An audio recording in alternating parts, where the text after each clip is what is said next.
Like to welcome everyone to the Marin Water Board meeting for May 26, 2026. May I have a roll call, please? Good evening, Director Diana Mayer, Here. Vice President Larry Russell, Here. Director Matt Sampson, Here. Director Ranjiv Kush, Here. and President Jed Smith. Here. May I please have a motion to adopt the agenda? So moved. Second. Second. Great. Any public comments on the adoption of the agenda? There are none. Great. And a roll call, please. Director Mayer. Aye. Vice President Russell, Aye. Director Sampson, Yes. Director Kush, Aye. President Smith. Aye. Great. And any that approved, and then any public comments on non-agenda matters? Yes, Phil Sauter, please. Good afternoon. A couple of things. A few weeks ago, I went to the well-attended Earth Day event in Mill Valley, where Marin Water was one of 30 exhibitors. On display was a detailed 3D model of a large water-saving house and surrounding landscape. It measured about 2 feet square and showed an impressive Mediterranean landscape. It got a lot of attention, and if it hasn't been shown to the board yet, I think it would be worth displaying at an upcoming meeting so staff could be acknowledged for an impressive piece of work. I asked the two representatives from the demand management team if they'd ever been to the Filoli estate in Woodside. They'd heard of it, but never saw it. One of the representatives said she'd love to see it, and I wonder if a field trip for members of the demand management team might be a good idea. A couple weeks later, I stopped by the Marin Art and Garden Center in Ross and asked if they had any kind of water-saving plantings or exhibits, and they explained that they're on a well and have no need for water conservation, although they know it's an important issue. They said they'd be happy to host a Marin Water event if the district would like to reach users in the Ross area with a message of conservation.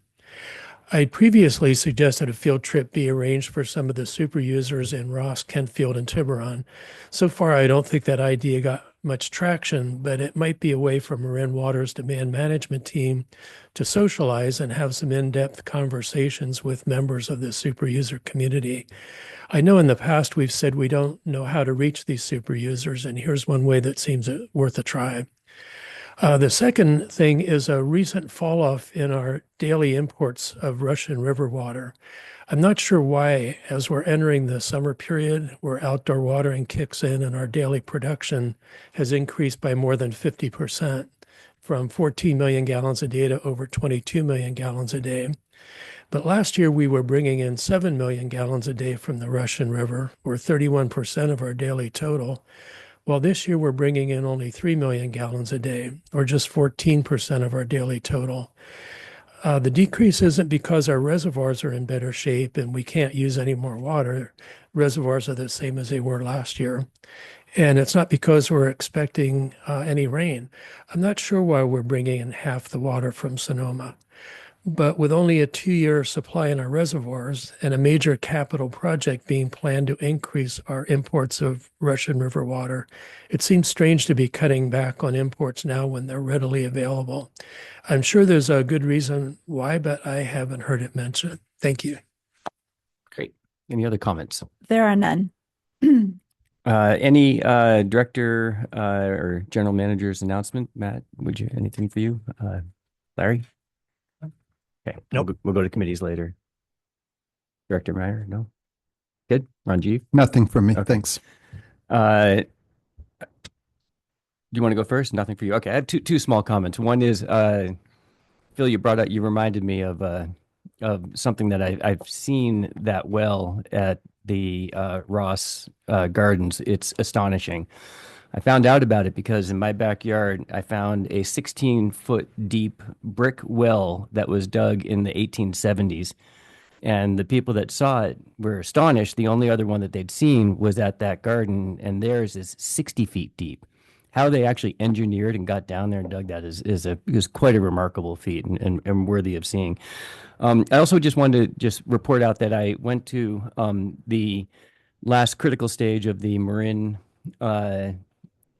City pipeline project where we made the final connection, and I was nice enough to have been invited by Cole, who's one of the supervisors looking at that effort, and it was an honor to be a part of that team. It was extraordinarily well executed. Our team went faster than we had expected. The community has had an extremely positive response, and actually I brought helmet. I was all set. I don't have my orange bib, but I felt very professional and a part of the team. Not much I could do to help, but it was an extraordinary effort, and Marin City should be proud, and we should be proud of the work that we've done. And Ben, thank you for your effort to help make that happen. Moving on to board and committee reports. I think Larry, you have one for. I do. The planning committee was held on Thursday, May 14th, 2026. Staff briefed the committee on a proposed Miracle Mile East pipeline replacement project, which would install approximately 1,840 feet of new pipes of 4-inch and 2-inch, excuse me, 4th and 2nd Streets in San Rafael between Marquard Avenue and East Avenue. This project was advertised on May 14th, and staff will bring it back to the board for approval. If approved, this project would take place in the late summer this year and in a coordinated effort with the City of San Rafael Road Restoration Project. The public may access the staff reports and a video recording of the May 14th Planning Committee on the website. Great, thank you. Any other reports? Nope. Terrific. All right, so we'll move on to our consent items, and it's a fairly long list, although we have gone through them together. We're approving the minutes from the board meeting on May 12, the contract for the Lagunitas Creek Coho Habitat Enhancement Phase 1C, our general services agreement for portable toilet services, which we discussed in the meeting, our water treatment chemicals for the fiscal year, purchase of water treatment chemicals for next year, Amendment 1 to the professional services agreement, MA 6269 with Kenny Jenks Consultants, and that is it. Are there any comments, any public comments on the consent items? Not on the consent. Great. Any board comments? I'd like to not pull an item. I'm sorry. Yeah, I'll just start. I was great to see the electrification of Yep. Sulahuli moving forward. I know it's been, I think, almost a year since we discussed this as an alternative to doing the pipeline extension up to Nicasio. So it's great that it's moving forward. I just wanted to acknowledge the effort it's taken to keep Lagunitas rehabilitation on track. It's a really big, important effort, especially tied to grant funding. So thank you to staff for making that happen with the curveballs you were thrown. Appreciate it. Great. So with no items being pulled, can I have a motion to approve the consent? So moved. Second. Roll call, please. Director Mayer, Aye. Vice President Russell, Aye. Director Sampson, Yes. Director Kush, Aye. President Smith. Aye. Great. Moving on to our regular items, our regular item. And Paul, we're expecting a nice little quip as you start off all your presentation. So I hope it's super funny this time. Before we do that, Yeah. I need to recuse myself from this meeting because we represent one of the bidders. Okay. So I'm going to go. Thank you for doing that. You coming back for closed session? Okay. There is no closed session. No. Oh, there's not. Okay, There's- sorry. Yeah. I don't think so. Yeah. Mm-mm. Yeah. Got it. Jed, Well, don't put one on the agenda. No, you got plans? I don't know. I Coming in. thought I saw it. Okay, good. Well, I mean, that's changed everything. I don't have anything for you tonight in terms of a quip. I'm so sorry. I thought we'd give them a break for a moment. Survive. Yeah, but I mean, I can't follow your hard hat. I mean, if you had the vest, that would have been great. Yeah. So while Craig and Terry are pulling up the presentation, I'm Paul Celia. I'm the Water Resources Director. And we're here tonight, I think, somewhat long awaited, maybe this meeting, but we're here to take action for the board tonight. This is an action item regarding advanced metering infrastructure. So it's an award of contract. And in this presentation, Craig will go through some of the process that we've been through over the last year and a bit to arrive to this point. And as well, we're providing you some estimates of cost, not just for the equipment, which we're here seeking approval for tonight, but to give you an idea of what the total cost we think the project will be. So without further ado, and Terry did tell me to keep it brief tonight, so I'm just kidding, Terry. But in the interest of keeping it brief, we'll let Craig get on with the presentation. Maybe. Just let it go. Nothing that important. All right, Craig Lauritsen here, AMI Program Manager. Good evening, Board of Directors. Happy to be here presenting on Advanced Metering Infrastructure Contract Award. So this presentation will cover, jumped ahead. There it goes. The RFP process and vendor selection, project cost, the implementation strategy, and conclude with a recommendation. So for the RFP process, the RFP was released in December of 2025. Proposals were due a couple months later. The evaluations took place throughout March of 2026, and negotiations with the top-ranked proposer started in late March and it continued into May and are very close to finalizing those negotiations. For the summary of proposals, this was a RFP for equipment and software only, not installation. We received 9 initial proposals, and those had a cost, lifecycle cost range of 16.3 to 25 million. Staff reviewed all initial proposals, 3 of which were shortlisted, and those vendors presented to staff, the shortlisted vendors. And then the shortlist was reevaluated to the shortlisted vendors were scored, and Badger Meter received the highest score based on the selection criteria, which includes the response to technical requirements, feasibility of the system based on proposed equipment and network design, the total life cycle cost of equipment, software, and services, vendor experience, proposed staff, references, and the overall RFP response. So listed here are the 3 shortlisted vendors in ranked in order. And not only did Badger receive the highest score based on the 5 criteria I just went through, but they also had the lowest 15-year life cycle cost of the 3 shortlisted vendors. A little bit more on Badger.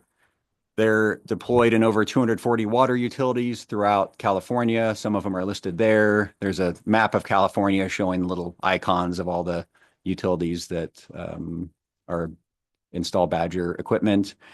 They offer an all-inclusive solution, which includes the Beacon District facing portal, which is also their meter data management system. They have a customer portal called Ion Water. Offer a 20-year warranty on meters, endpoints, and the communication network. And their cellular solution is IoT network certified, which means that it has a robust and reliable communication path from the endpoint to the cell tower to the cloud and then to the portals. And we have some experience with the Badger solution in that we did start a pilot with them back in 2018. Among other vendors we've piloted, we started piloting Badger, close to 9 years ago now. So for the Badger cost estimate, it's separated into 3 contracts. The first one is equipment, so meters and endpoints, and that 17.7 million does have some assumptions built in because the equipment is based on a year 1 unit price, which was in the RFP, but that's subject to inflation over the life of the project. So for years 2 through 8, it's tied to CPIU. So for the purposes of estimating the project, we're using 4% annual CPIU. And then we're also assuming 90% of the meters will be changed because we do have meters that are what we call AMI ready, which means they have the wired pigtail. You just got to plug them in. And then other meters are well within their useful life that simply need a register change and versus the whole meter change. So that brings down the cost per install. Equipment 17.7. The second one there is the master services agreement. That's a 10-year contract for the cellular communication and the portals and the meter data management. So the software side, 10-year contract there, 2.8 million. And then the third one is professional services for training and software integration, bringing the total for the three contracts to 20.6 million. And keep that 20.6 in mind because the next table on the next slide includes that as the top line. So the previous slide looked at the three contracts. Now we're looking at the total estimated project cost because there are some assumptions built into this as well. So we have the 20.6 for the three contracts, and then the next one down is a renewal of the master services agreement. So that the first master services agreement is 10 years, but we're looking at a 15-year life cycle. So we need to look forward at a future contract of years 11 through 15. So that's estimated at 2.4 million. And then meter lids, about half of our lids need to be replaced, and the other half can be drilled to accommodate that endpoint. So they're a fiberglass material it's drillable. And then implementation expenses include 2 additional limited term staff, as well as their dedicated vehicles, and a public outreach effort, which would involve dedicated section on the website, social media, letters, postcards, door hangers, education and outreach related to AMI. So that's the 2.6 million. And then there's a subtraction there. That negative 3 million is to help us get the marginal cost of this project, because we would have spent the 3 million on the existing meter change program just to maintain our meter population. So now we can take that 3 million and direct it towards AMI installs, which brings the marginal cost of the project to 24.6 million and the life cycle, 15-year life cycle in present value to 21.9.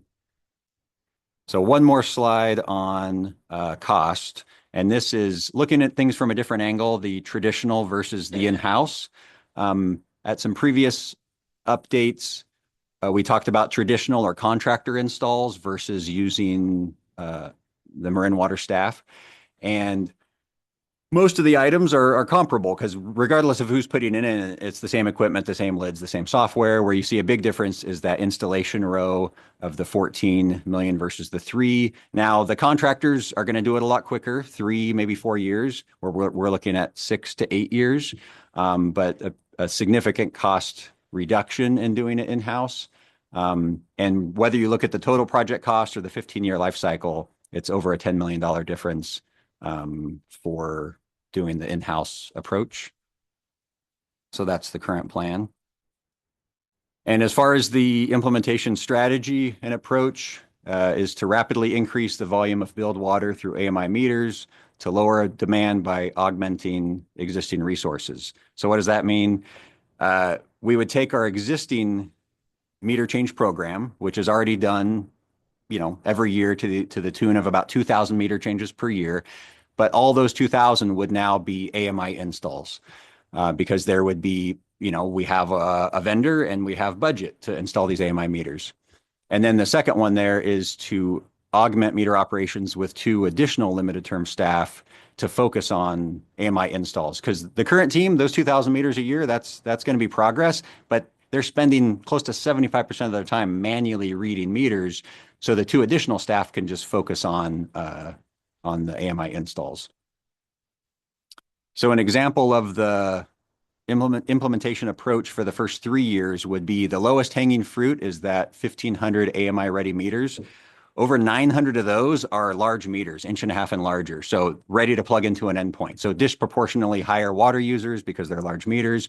I'd say most of those 1,500 would be accomplished in the first year or so because you're not interrupting water service. You're just doing a site visit, connecting the endpoint. And then the next one there, focusing on completing meter reading routes. That's the most efficient way to put in AMI by going, meter by meter in route order. And the map there shows our 15 billing areas, and each billing area has a collection of meter reading routes. The average route has about 170 meters. So the idea is that once a route is made AMI, that the next time we go to bill that route, we're getting the reads in less than a minute. And however many hours would have been spent reading that manually is now available to install AMI. So you kind of have this built-in teeter-totter effect that as the manual reading burden goes down, the available time for installs goes up. So you kind of accelerate throughout the project. And then that 60% build water on AMI, that's just significant progress towards the 100% goal and relatively early in the project hitting that 60% number. So the current plan is the meter operations team plus 2 limited term staff, but we're also looking at some future considerations once the project is well underway, maybe years, 2, 3 beyond, looking at, if and when we wanted to accelerate installs. So some ideas there would be to pay overtime to existing staff to dedicate that time to installs. Install AMI on all emergency repairs, meter increases, new services. So anytime a meter is touched, make it AMI. It's not in route order, but it's getting AMI installed. Leveraging existing pipeline and lateral replacements. If you're replacing the main and the laterals, well, there's a meter at the end of that lateral. The water's already off. It's an opportunity to make it AMI at that time. And then the biggest accelerator would be even more additional limited term staff, 3, 4, to really accelerate installs. But this is once the project's well underway, these could be considered. And then the implementation timeline. On the left side, you see the number of installs. We already have 5,700 meters on AMI. But for the 57,000 that are not on AMI, that's where we're starting at 0 and climbing to 57,000. So we have time across the bottom. You can see the funnel-shaped graph puts us somewhere between 5 to 8 years. And, one way to shift it towards the 5 would be those future considerations to help accelerate the project. But it's a trade-off. I've talked about the battery cliff before. The quicker you install it, the smaller the failure window down the road. So as much as I want, AMI sooner than later, somebody in my shoes, maybe it will be me, 15 to 18 years from now, will be facing this battery cliff and getting ahead of that. So if we can manage the installs now, in theory, we can maintain AMI going forward. And then the dashed line there is that 3-year 60% build water in the first half of the project. So the last slide is the recommendation to approve 3 Badger agreements for a total not to exceed amount of $20,635,100, and to authorize the general manager to finalize and execute the agreements. 1, the equipment purchase agreement for meters and endpoints at $17.7 million, a 10-year master services agreement for the cellular communication and software at $2.8 million, and the professional services agreement for training and integration at $100,000. Additionally, to approve the recruitment and hiring of the 2 limited term staff to implement the AMI project. Boom. Terrific. Thank you. Exciting to have the update. Ranjiv, any questions, comments? Yeah, thank you, Jed. Thanks a lot, Craig, for the exciting update. Just a couple of technical things I wanted to check on, and then I have one just kind of over broader question.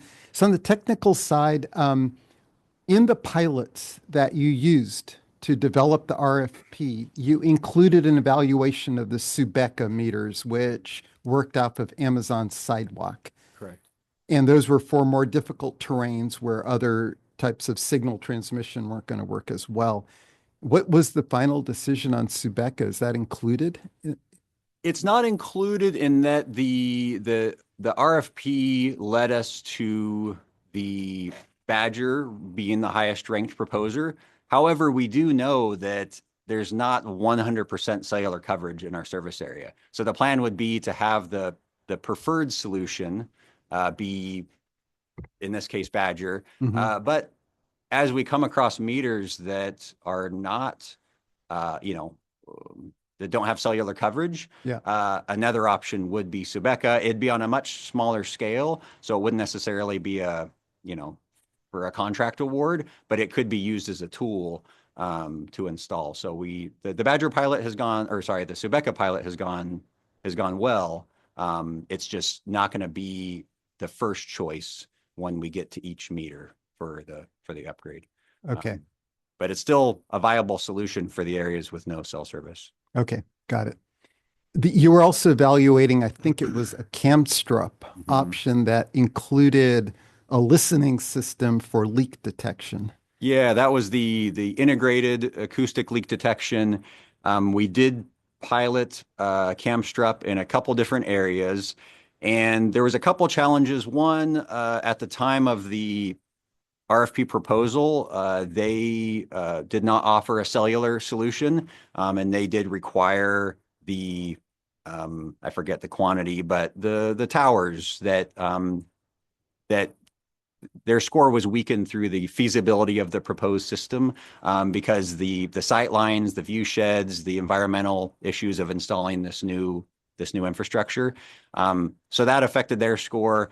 Also, their meter is a bit tall because the endpoint is built into the meter body, and about 20% of our meters sit really high in the box, and their meter would not fit in those cases unless it was turned on its side, which was not ideal. So that affected their score. Badger did propose some acoustic leak detection solution, but it's connected to like the valves and the mains and the hydrants, Right. but not integrated into the meter.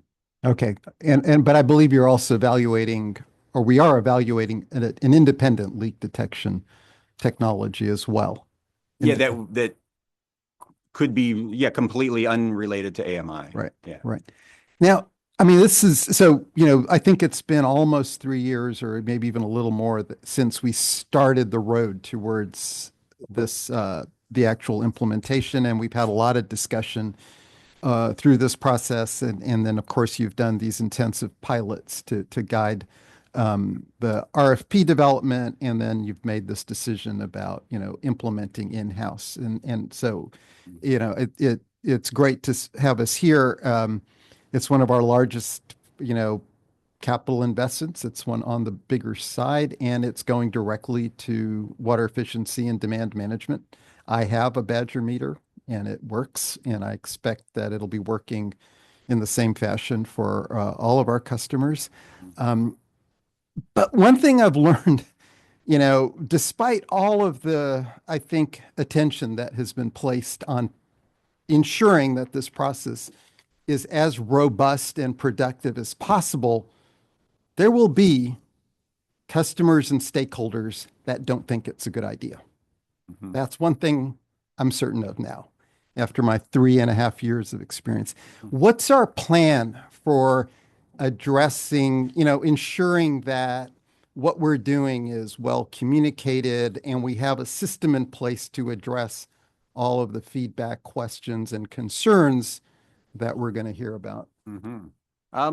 So a couple of things. Part of the professional services agreement with Badger is for them to provide like messaging content for the letters, door hangers, postcards, because they've been involved in many projects throughout California, around the country, and in many cases they were like the lead kind of turnkey vendor. So they've kind of seen the impacts of opt-out situations and policies. So they'll be able to help a bit in that area because they have a lot of experience deploying AMI. Yeah, and I would say, Director Cush, that you saw a line item in the cost for outreach, and that's actually a number that we've been working with Adrian's group to determine. So we know there's going to be a significant outreach effort, and as you know, there will be coming back to the board at some point in the future with a couple policy items, one of which will be opt-outs. And then the other will be sort of leak adjustments in the fullness of time, probably near the completion of the project, so that we don't have two separate leak adjustment policies. Because the reason that we plan to bring those back is, even with all the communication and outreach we'll have a small percent, maybe 2%, something in that range perhaps, that do not want this meter. So one of the policies Paul mentioned is the opt-outs, and what agencies tend to do for those is, okay, that's your choice, but you'll pay for the meter read. And maybe that cost, escalates over time to a full cost, but it won't be insignificant relative to a monthly bill, because instead of the efficiencies we get today of going down the street, someone's got to drive to this one house in this one area and do a meter read, right? And costs tend to add up. So anyway, that's one item we'll discuss with the board. The other policy item is leak detections, and thinking with the board, how do we want to deal with that, given that now people have an immediate indication for a leak, or under the assumption they do, how do we want to refine that program to help encourage them to get it fixed as soon as they receive those? So both of those, and maybe there'll be others, will be coming to the board to set policies as we start getting underway with this program. Great. Thanks, Ben. And yeah, I think the policy adjustments to support the AMI are going to be critical. The communication, Paul, Craig, I just, maybe working or brainstorming with Adrian on creative strategies. I don't know about, getting somehow booths or demos out just so people, have as much information as possible before. I mean, I know there's limits on what we can do, but if there's some balance in there to really build comfort with this to the degree that we can, might reduce some of the noise that this project's going to generate. Thank you. Thanks a lot for the update. Thanks, Jed. The only thing I'm a little confused about is we talked about bringing this project in-house. Is it just the installation that we're doing? Which piece of it is in-house that wasn't going to be in, and how much does that save us? Well, seeing how 90% of the meters will be fully changed, if we would have brought in an outside contractor, they would have done the full meter changes and the retrofits and potentially the AMI ready, and they would have charged, per install. In this case, we're using 0 outside contractors, and all meter changes, retrofits will be done with either existing staff or the 2 additional limited term staff. And that was that difference of, 14 million for an outside contractor versus the 3 million for the in-house. And that's 3 million is just for the limited term staff and the trucks and not the existing staff. It's all in the labor to Okay. install the meters. Yeah. Right. Yeah. Thank you. Yeah, great. Thank you for the presentation. I start getting more and more excited as we get closer and closer, but also at the same time, making sure we're not moving left and right when we don't need to. So I just want to follow up real quickly on Director Cush's comments about this. We can start messaging this now. Once this gets approved, why not start right now? This is what we're planning for. No reason to hold back on anything like that. I think it's a good idea to be able to, sooner we can, get the word out. On the implementation, slide 9 shows $2.6 million, and then it jumps to 3 on slide 10. Is there a difference of where that 400,000 went? No, it was rounding. $400,000 rounding? Right. Come on. Uh-huh. That's a lot of money to round Mhm. on something like this. Right. Because this project costs have accelerated, much like everything else. And we're looking at the first 10 years of this contract being $2.8 million, and the next 5 increasing 100% almost. These are big numbers to play with. Rounding $400,000, I don't think is a good idea. So looking at that, so we're going to be going back to the battery cliff component of this. We're increasing our cost by 4% by kicking it out annually. And is that good enough savings then, or good enough to do it that way as opposed to dealing with a battery cliff? That number's a good enough number. Does that make sense? I'm not sure. I might be asking a bit interesting. Is the 4% enough? Is that what Is the you're 4%, is it worth it to pay 4% more annually to avoid a battery cliff? I guess. It's an interesting question, and I think the good news is we'll have a bit of time to consider that as we sort of get through the first couple of years, as Craig said, then we start thinking about how it's going and meeting our metrics, and do we need to employ some of these measures, the sort of future considerations that'll shorten and sort of bend that curve back. It's something we'll need to think about, I think. Yeah. Okay. And then the 15-year lifespan of the equipment, we saw, or one of the slides said a 10-year warranty and then a 10-year prorated. Is that how we're landing at 15? Is that the? Yeah, the 10-year full warranty, no questions asked, 100% replacement. Then it starts to reduce down as you get closer to the 20-year mark. So that the 19-year warranty is, almost not worth sending the equipment back. Right. But you also, because of that 20-year battery life, you don't want to replace it the year it fails. So I'm basing on 15-year life cycle, but it's very likely years 17, 16, 17, even into 18, that the equipment's still functioning. And it's probably going to be something much better out there on the market at that point too. Yeah, sure. Harping on the FTEs or the limited term employees, excuse me. How long is their limited term for? So, yeah.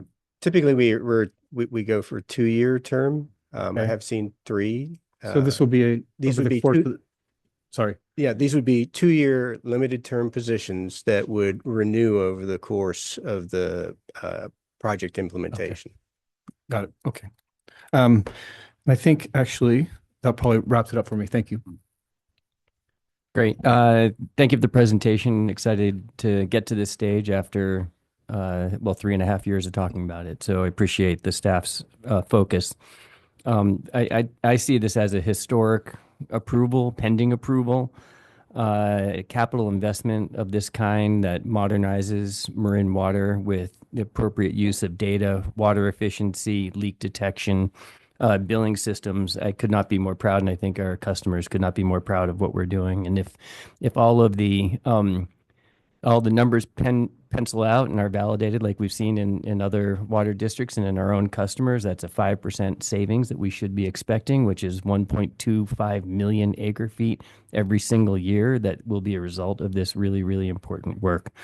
So thank you for doing that. I know Badger, they're extremely well funded, it seems, and they're on an acquisition tear with other types of products like leak detection. So it sounds like they're around for the long haul.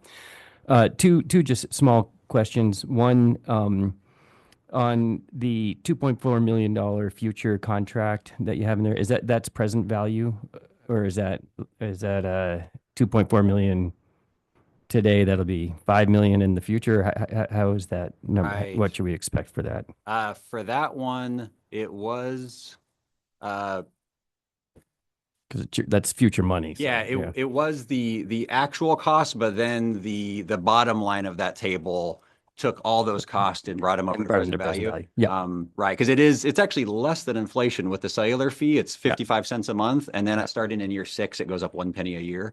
Got it. So that's projecting out, years 11 through 15. Thank you. I'm very supportive of your accelerators to get this out, particularly if we're already visiting some of these sites, either through a lateral or other reasons. So that hopefully can get you another 1,000 a year, or 400 plus 700 is what you said. We didn't see a cost for adding other limited term staff to doing this. You said it could add 4,400 more units per year, but how much would that cost? And I think the dollar should pencil out. If we're adding 4,400 units and a year, and it's 5% water savings and other efficiencies that we're going to get, you should be able to figure out whether that's worth it for us. But I don't know, maybe these people cost $150,000. I'm not sure what it is, but that might be worth it. So do the math and maybe come back to us on that. Any other comments from the team? Okay, great. Public comments. Thank you. Yes, we have several. The first, they are Phil Sauter, Martha Davis, and Larry Menikis. Thank you very much for the presentation. I'm glad that we're continuing the rollout of AMI to cover 60% of our billed water revenue within 3 years. One obvious near-term benefit is the need for fewer trucks on the road to read meters.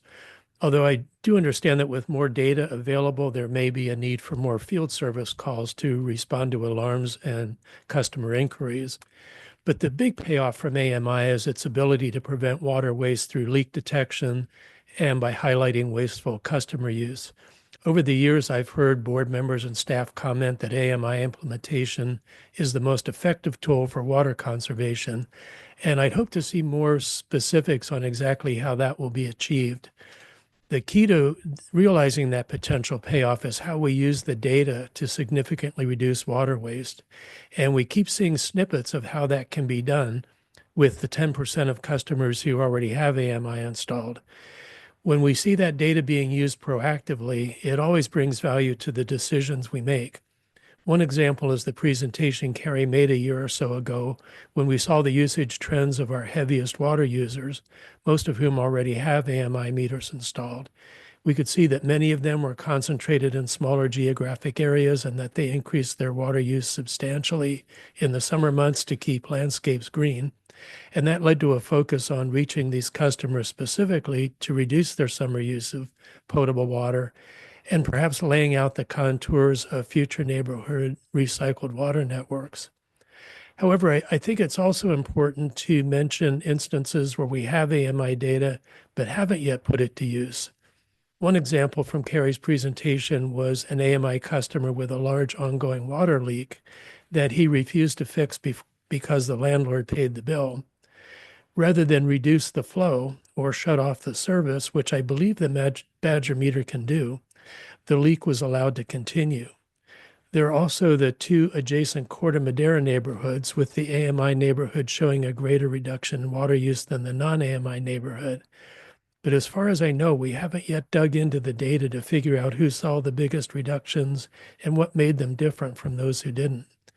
And every time I attend a finance committee meeting and puzzle over exactly which customers are using less water than projected, I find I'm itching to get my hands on the data that can tell us. So I'd like to suggest, as the project moves forward, we put more focus on how we plan to use the AMI data that will emerge day after day. Out of the nearly $25 million budget, there's a single $100,000 line item for integrating the software and training staff. Other than getting some trucks off the road, the project the board is being asked to approve tonight, which I definitely support, makes little mention of the use that would be made of the data that, or any quantifiable benefits to the districts and its customers. Thank you. Mr. Saul. Yep. Feel free to submit any other comments if you want. It's only a half a Thank you. sentence. I won't waste the paper. Ms. Davis. I'm Martha Davis with the Nicasio Landowners Association. I'm here part of the Thank You Hallelujah Chorus. I think this is a landmark, a historic approval for the agency. And it's so critically important to modernize our infrastructure. I mean, that's what this is all about, is taking advantage of the way in which we can use automation and information to really improve both the service on our end as well as the customer side. I also agree with the importance of moving quickly to get the meters installed. I think setting the performance standard was really important as part of this project, but equally so is the points being made about what are the opportunities to accelerate it? How do we bring math to that equation to really look at that value of the modernization and completing the project as quickly as possible? I know that your goal is 60% in the first year, one hopes. I mean, I know it's 1 to 3, but I agree with the first year if possible.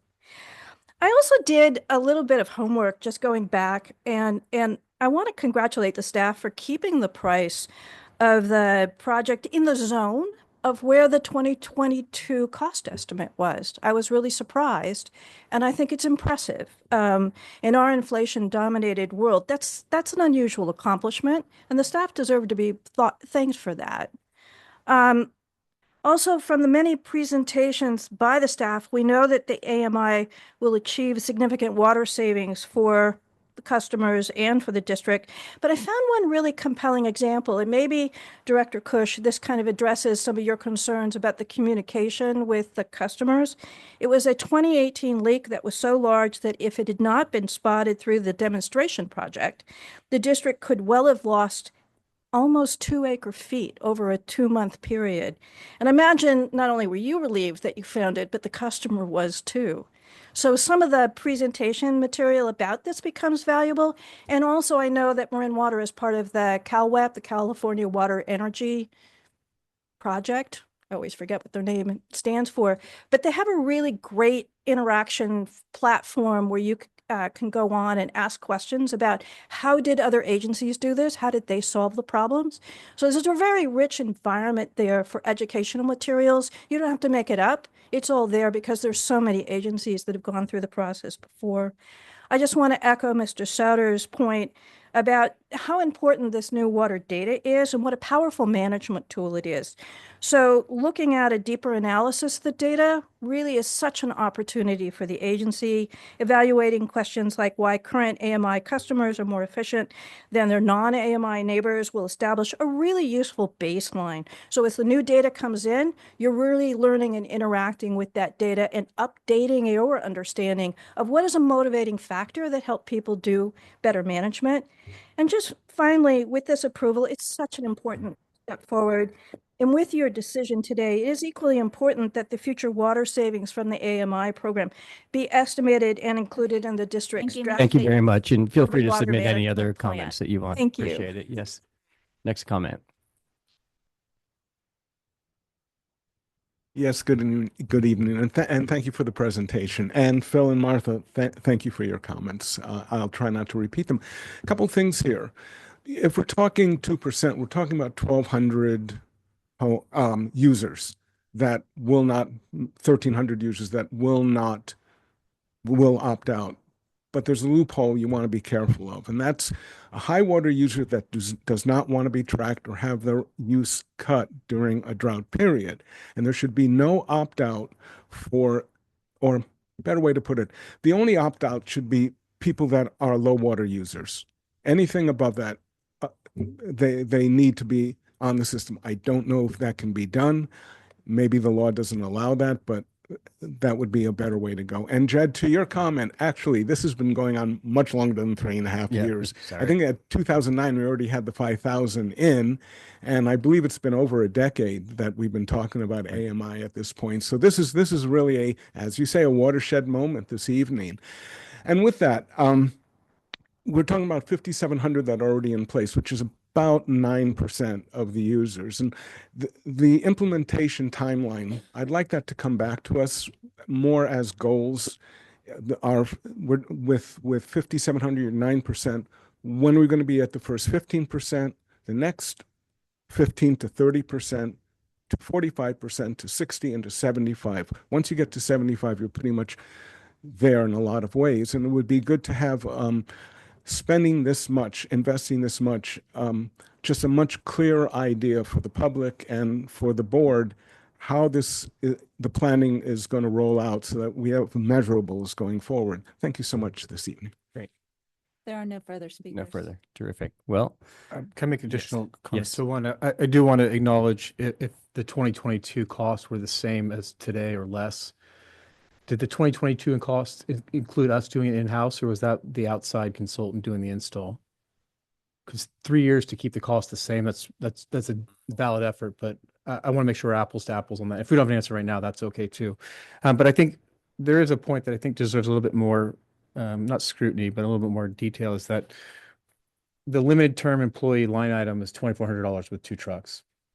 So what does that mean in terms of additional, what does it cost per person over that 4-year period? And then allowing us to see if we can accelerate by adding additional ones on.